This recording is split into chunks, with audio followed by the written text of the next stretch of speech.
Hey, Thuy, it's Lee from Amion. Just figured I'd make you a quick video to show you some of this stuff. If you're in your schedule and you head to the clinic schedule with the blue C at the top, and you click on any resident's name along the left, your info box, your little floating toolbar, will have a clinics button. If you click on that, it opens up the clinics window, and you can use this a couple different ways.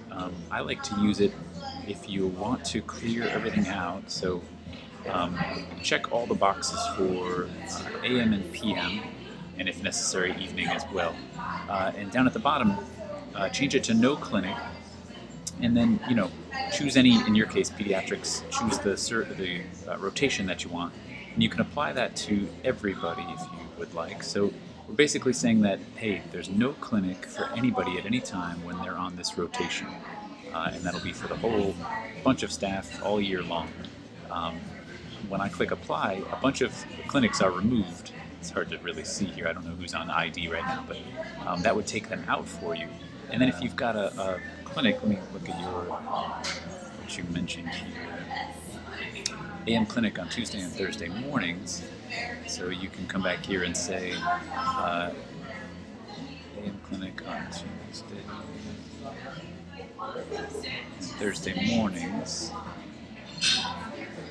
And then you're assigning that to when people are on peds or whatever rotation you want, and the clinic you're assigning is then chosen here. Choose whichever clinic you want and apply that to whichever class you want, or everybody, or just one person. If you apply it to everybody, everyone's going to end up, everyone who's on that service, peds in your case, gets their Tuesday and Thursday morning that clinic. That's what they get. So assigning that with the apply button will do the trick. You also mentioned acute clinics on Mondays and Fridays, so the same thing would happen. You would just change the kind of clinic that you've got chosen and keep your rotation if it's all about pediatrics, for example. And you mentioned not evening clinic, so you can cancel out evening clinic the same way. When it comes to call on that service, that's a little bit more complicated. You'll make that happen in the call schedule, so the red crescent moon at the top for call.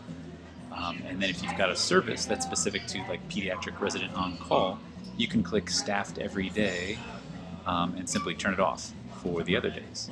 So if you can only take call in that service, you can turn it off except for those days. And then we've got assignments in here already, but if you're using something like the auto scheduler or a pattern, only those days that are open will be filled with names. I hope that makes sense. So you're talking about when you're on pediatrics, it can only be called, yeah. So just make sure you've got a really specific service name that's tied to that rotation, and you should be good to go. There's more stuff involved if you want to make sure that a rotation is tied to your call service. Here's just a quick aside. If you click Window and Rule Writer, there's some complex rules in this sample schedule, but you can make a new one, a staff by rule that says anybody who's on a certain rotation, like peds or whatever you've got, let's use ID as an example, then hit the equals sign to apply it to. Only ID people can work the wards residents, and I'm being, of course, super random here. The people who are on that block, ID, can work wards resident, and that's how you're kind of defining who can work where on your call schedule. Now if I click delete and I look at my list of available staff here via this team summary, these are the folks on ID, or it looks like I've got another rule in there that says people on wards can work the wards residents row, which makes sense in this example. But I hope that helps. Hit me back with your thoughts, and forgive me for recording this in a coffee shop. Okay, thanks.